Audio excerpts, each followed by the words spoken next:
Nang matawag na ang dragon, sinabi ni Krillin kay Dende na hilingin sa dragon na buhayin ang mga namatay nilang kaibigan. Ginawa ni Dende ang sinabi ni Krillin, pero tumanggi ang dragon na tuparin ito dahil ayon sa kanya ay isa lamang ang kaya niyang buhayin sa bawat kahilingan. Ipinarating ni Kaiosama ang balita sa mga mandirigma sa kanyang planeta, at agad nagtalo ang mga ito kung sino sa kanila ang dapat buhayin. Hiniling ni Piccolo na makausap si Gohan pero tinutulan siya ng iba, dahil sa tingin ng mga ito ay gusto niya lamang singilin si Gohan sa pagliligtas niya dito mula kay Nappa. Gayunpaman, kinausap pa rin ni Piccolo si Gohan at inutusan niya ito na siya ang unang buhayin para mabuhay din si Kami kasama ang mga Dragon Ball ng Earth. Matapos marinig ang kanyang sinabi ay pumayag na ang iba sa kanyang gusto.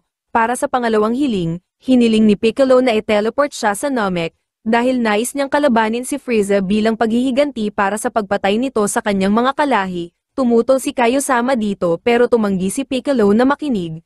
Kahit pa nangako siya na hindi siya lalapit kay Frieza, sobrang nagalit si Kaiosama at gusto na siyang bugbugin pero napigilan ito ni Yamcha at Tien. Samantala, nagising si Vegeta mula sa kanyang pagkakatulog matapos maramdaman ang paglapit ni Frieza. Sa pag-asang mailayo si Frieza kay Goku na nagpapagaling pa rin, nagmadali si Vegeta na pumunta sa labas pero napatigil siya nang mapansin ang madilim na kalangitan. Napagtanto niya na tinawag na ni Gohan at Krillin ang dragon nang hindi niya alam at galit na tumakbo palabas. Kasabay nito ay sinasabi na ni Dende ang unang hiling ni Piccolo sa dragon. Pagkatapos ay pinakitang nasa labas na ng spaceship si Vegeta at nang makita nito ang dragon ay agad itong lumipad ng mabilis. Ganon din ang ginawa ni Frieza na nasa mas malayong distansya. Samantala, natupad ang kahilingan at nabuhay si Piccolo. Nabuhay din si Kami na nasa Earth at ikinatuwa ito ng sobra ni Mr. Popo. Sa planetang Namek, naramdaman ni Krillin at Gohan na paparating si Vegeta kaya binilisan na nila ang pagsasabi ng pangalawang kahilingan. Sa kasamaang palad, ipinadala ng dragon si Piccolo sa isang random na lugar sa Namek na medyo malayo sa kanila, nang imungkahi ni Dende na gamitin ang huling hiling para i-teleport si Piccolo sa kinaroroonan nila. Dumating si Vegeta na galit dahil sa pagtataksil ng kanyang mga kasamahan. Handa na sana si Vegeta na tumapos ng buhay, pero napatigil siya nang biglang sabihin ni Gohan na mayroon pang isang hiling na natitira. Inutusan ni Vegeta si Dende na hilingin ang immortal na buhay para sa kanya, kaso tumanggi itong sumunod kaya tinakot niya ito. Samantala, nakita na ni Piccolo ang kanyang pinanggalingang planeta sa unang pagkakataon.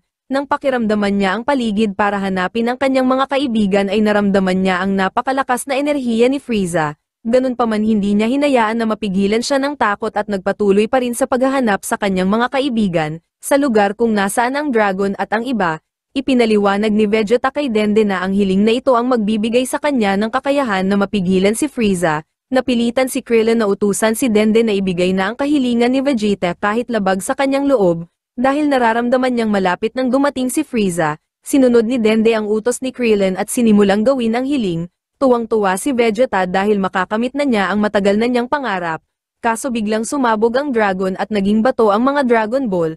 Umiiyak na sinabi ni Dende kay Krillin at Gohan ang masamang balita na namatay na siguro. Sinabi niya rin kay Vegeta na hindi umabot ang kanyang kahilingan na maging immortal. Papatayin na sana ng sobrang galit na si Vegeta sina Gohan at Krillin pero napatigil ito nang makita si Frieza. Nangako si Frieza na dudurugin silang lahat para sa pagsira sa kanyang mga plano. Dumating na si Frieza sa eksena at kaharap na nito ang grupo ni Vegeta. Hindi makapaniwala si Frieza na natalo ang buong Ginyu Force at sinabi na sana ay nakita niya ang mukha ni Ginyu bago ito matalo. Hindi niya alam na si Ginyu ay naging palakang na Namekian lamang at nagtago ito sa sobrang kahihiyan.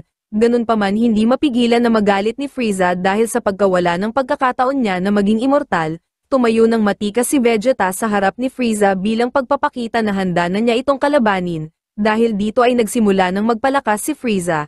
Samantala, lumilipad si Piccolo papunta sa lugar ng labanan nang maramdaman nito ang tumataas na lakas ni Frieza. Biglang nakaramdam si Piccolo ng unti-unting namamatay na enerhiya at pinuntahan niya ito para tingnan. Nakita niya si Neil na sugatan at hindi na makagalaw pero pinipilit pa rin na mabuhay. Nang makita ni Neil si Piccolo ay agad niyang napagtanto na nagtagumpay ang mga taga-Earth at natuwa. Nang aalis na si Piccolo ay sinabi sa kanya ni Neil na hindi niya matatalo si Frieza dahil masyado itong malakas. May pag-asa lamang siya na matalo ito kung makikipagsanib siyang muli kay Kami. Sumagot si Piccolo na imposible nang magawa ang pagsasanib dahil nasa Earth si Kami at ayaw niya rin naman makipagsanib sa matandang yun. Iminungkahi ni Neil na sila na lang ang magsanib, dahil mapapataas nito ang lakas ni Piccolo at maililigtas ang buhay ni Neil. Sa una ay ayaw pumayag ni Piccolo, pero matapos maramdaman ang mas lumalakas pang enerhiya ni Frieza sa malayo, pumayag na siyang gawin ito at nakipagsanib na kay Neil. Agad naramdaman ni Piccolo ang bago niyang lakas at sobrang natuwa.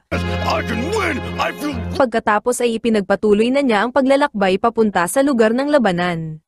Samantala, natapos na ni Frieza ang kanyang pagpapalakas at nagsimulang patamaan si Vegeta ng Energy Blast. Nagpa siya sina Krillin at Gohan na atakihin sa likod si Frieza. Kaso madali nitong nailihis ang kanilang atake at gumanti ng Energy Blast. Buti na lang ay dumating si Vegeta at inilihis ng kanyang kamay ang atake. Pinuri sila ni Frieza para sa pinakita nilang katapangan. Gayunpaman sinabi nito sa kanila na mamamatay pa rin silang lahat. Kinontra ni Vegeta si Frieza sa pamamagitan ng pagsasabi na sina Gohan at Krillin ay lumalakas sa bawat atake, habang siya naman ay malapit nang maabot ang pagiging Super Saiyan. Nainis si Frieza at agresibong sumugod, pero nahawakan ni Vegeta ang dalawang kamay ni Frieza at nagawa itong pigilan. Biglang tumaas ang lakas ni Vegeta at nagpatuloy ito hanggang sa sumabog ang scouter ni Frieza. Pinuri ni Frieza si Vegeta dahil pantay na ang lakas nito sa kanya. Hinamon ni Vegeta si Frieza na magbagong anyo. Ipinaliwanag ni Vegeta sa lahat na nalaman niya mula kay Zarbon na ang anyo ni Frieza ay balat kayo lamang, isang paraan para makatipid ng enerhiya. Binalaan sila ni Frieza na kung magpapalit siya ng anyo ay hindi na siya mapipigilan. Ganun pa man sinabihan ni Vegeta ang iba na huwag maniwala. Sinabi ni Frieza na hindi siya nagpapalit ng anyo ng walang bilang. Nang mauto si Vegeta at nagbilang, nagbagong anyo na si Frieza. Nagbagong anyo si Frieza, pero tumangkad lang ito ng 2 pulgada at winasak ang kanyang armor kaya tinawag itong sinungaling ni Vegeta. Sinabi ni Frieza na nasasaktan siyang makita na hindi na siya sinusunod ngayon ni Vegeta. Kinumpara ni Frieza si Vegeta sa ama nitong hari at inalala ang huling araw na sinunod siya nito. Sinakop ng mga Saiyan ang planetang Tazba para kay Frieza pero hindi nila ito kayang tapusin sa itinakdang oras. Sa galit ay napatay ni Haring Vegeta ang isa sa kanyang mga mensahero. Dumating si Frieza at natawa sa ginawa ng hari at sinabi na ayos lang naman sa kanya kung medyo matatagalan. Pagkatapos ay ipinaalala ni Frieza sa hari ang kanilang kasunduan na ibibigay nito sa kanya ang sarili nitong anak na si Vegeta. Sobrang labag sa loob ng hari na ibigay ang kanyang anak kay Frieza kaya nagplano ito ng isang rebelyon. Isang araw ay kinolekta ni Haring Vegeta ang kanyang mga elite na sundalo at sinalakay nila ang spaceship ni Frieza para iligtas si Vegeta at patayin si Frieza. Nakarating sila hanggang sa silid ni Frieza, kaso nanigas sa takot ang mga dinalang elite na sundalo ng hari. Nainis si Haring Vegeta at umatake pero mabilis lang itong napatay ni Frieza. Pagkatapos ay sinunod naman ni Frieza na patayin ang mga elite na sundalo. Naniniwala si Frieza na hindi pa doon matatapos ang pag-aalsa ng mga Saiyan kaya nagpasya siya na ubusin na ang buong lahi nito. Gamit ang supernova ay pinasabog ni Frieza ang planet Vegeta kasama ang buong lahi ng mga Saiyan, kabilang na rin si Bardock na ama ni Goku. Balik sa kasalukuyan, sinabi ni Frieza na sana ay napanood rin ni Vegeta ang napakagandang pagsabog ng kanilang planeta. Tinawag ni Vegeta na bobo si Frieza dahil siya ang napili nitong itira na pinakamalakas sa lahat ng mga Saiyan. Nagalit si Frieza at sumagot sa pamamagitan ng pagsasailalim sa kanyang tunay na pagbabagong anyo. Ang napakalakas na enerhiya na inilalabas ni Frieza ay nagsanhi ng dinosaur stampede na halos makapatay kay Bulma. Samantala, hindi makapaniwala sina Vegeta sa kanilang nakikita. Nakita nila na lumaki si Frieza at nagkaroon ng mahabang sungay. Kinabahan si Piccolo nang maramdaman ang bagong enerhiya ni Frieza. Ang grupo naman ni Vegeta ay biglang inatake ni Frieza gamit ang kanyang buntot pero nagawa ng mga ito na makaiwas. Sinabi ni Frieza na lagpas sa 1,000,000 ang lakas ng kanyang anyo, ganun pa man tumanggi si Vegeta na maniwala kaya nagpasya si Frieza na ipakita ito. Sa lakas ng puwersa na inilabas ni Frieza ay tumilapon din sa hangin ang mga nasa malayo na sina Piccolo at Bulma. Samantala, pagkatapos magpakita ng lakas ay sinabihan ni Frieza ang lahat na wag silang malungkot dahil magandang mamatay sa araw na yun. Ang tanging problema na lang ay kung sino ang kanyang pipiliin na unang papatayin. Isa-isang tiningnan ni Frieza ang lahat at nag-isip. Matapos ang ilang sandali ay sinugod ni Frieza si Krillin at tinusok ito ng kanyang sungay. Matapos saksakin ng isa sa kanyang mga sungay, pinahirapan pa ni Frieza si Krillin sa pamamagitan ng mas lalong pagdiin ng kanyang sungay sa katawan nito. Sinubukan ni Gohan na atakihin si Frieza pero pinatalsik lang siya nito gamit ang buntot. Dahil sa nangyari ay nagpatuloy lang si Frieza sa pagpapahirap kay Krillin. Sa planeta ni Kaiosama, naiinis si Yamcha dahil hindi siya makatulong sa laban. Nilapitan siya ni Tien Shinhan at Chaozu para sabihan na huminahon. Si Kaiosama naman ay hindi na mapigilan na magpanik dahil naramdaman niya na mas lalo pang lumakas si Frieza. Napansin ni Yamcha ang kanyang pagkabalisa kaya tinanong siya ng mga ito kung may nangyayari bang masama sa planetang Namek, sa kung saan, nauubusan na ng lakas si Bulma at nawawalan na ng pag-asa. Iniisip niya na baka nakalimutan na siya ng kanyang mga kasama, o di kaya'y napatay na ni Frieza ang mga ito kaya hindi pa rin bumabalik. Samantala, tumigil na sa paggalaw si Krillin kaya itinapon na ito ni Frieza sa tubig para tuluyang mamatay. Sinubukan ni Gohan na sundan si Krillin pero pinigilan siya ni Frieza. Habang pumipili si Frieza ng susunod na papatayin, tuluyan nang nagpalamon sa galit si Gohan at agresibo niyang inatake si Frieza.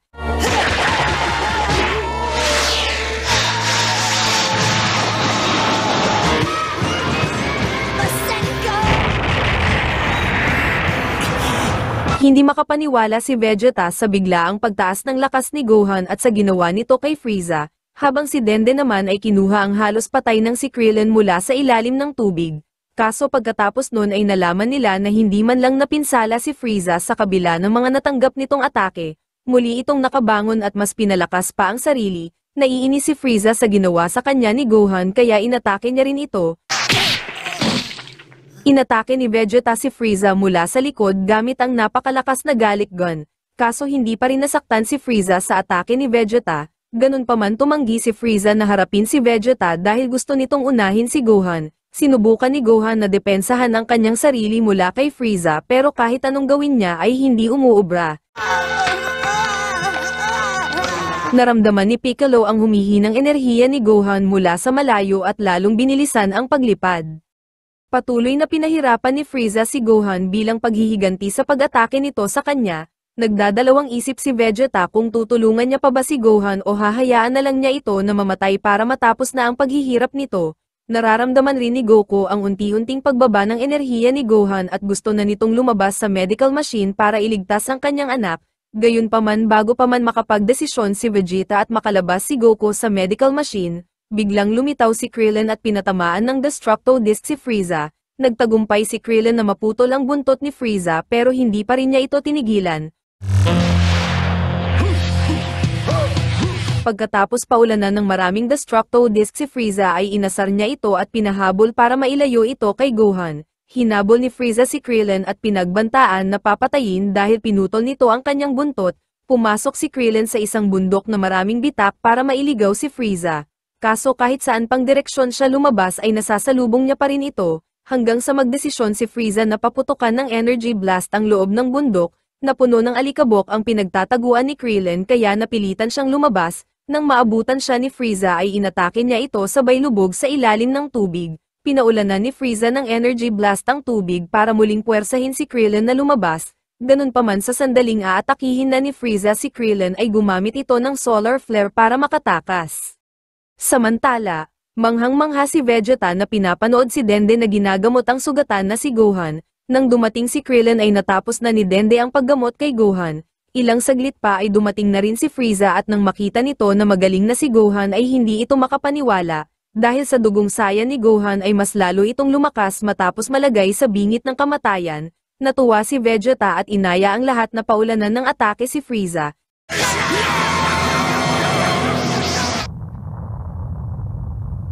Sa kasamaang palad ay hindi pa rin sapat ang pinagsama-sama nilang lakas para mapinsala si Frieza.